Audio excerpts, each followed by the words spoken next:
Do you still think the halving cycle will continue?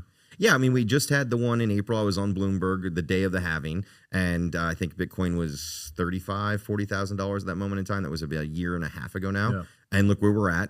Now, the big question is, I think we're going to get this September should be interesting. September is traditionally not the strongest for all financial vehicles, including cryptocurrency. It's one of our historically worst months. But we just came off of, I think we did solid for this August, which was a great August. And they call it Uptober always. So you get around 450 to 500 days post-halving is where you see peaks. I think the conversation is, are we past the traditional cycle, and is there a potential for a super cycle?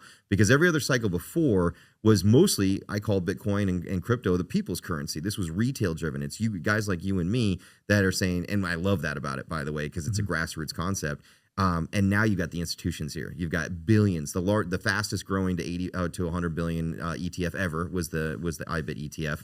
So now you got institutions. You've got race to reserve from major countries stacking it, whether the United States, and none of them are admitting to what they're doing. Because if you were going to go buy $100 billion worth of Bitcoin, would you tell anybody? No. You would spread it across. You'd TWAP your way through. You'd be very strategic off and on chain OTC so that you could get the best price for it. And that's what's happening. A lot of posturing. If that hits at the same time, when I was at the Bitcoin conference, I used to say, you know, the third Oceans, I think it's like Oceans 13, where they have the drill that's under the casino and they're trying to scare everybody out of the casino to take the money.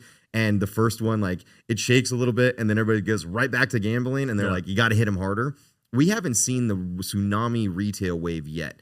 This 120, 124, people are like, well, it's kind of been over 100 for years. It goes back and down. Even just in the last week, people were like, oh, it's a doom. We're back below. We went from 124. We're at 108. Oh, it's over. We're going back to 80. Now we're, but I think it's got to get to like 135, 145. And then that FOMO is going to happen again. And that could, I said on April, where I was on, I can't remember, CNBC or somewhere. And I hardly ever make predictions because my compliance team kills me when I do it. I said, I think we hit 180K this year. And this was in April when Bitcoin was at 76,000.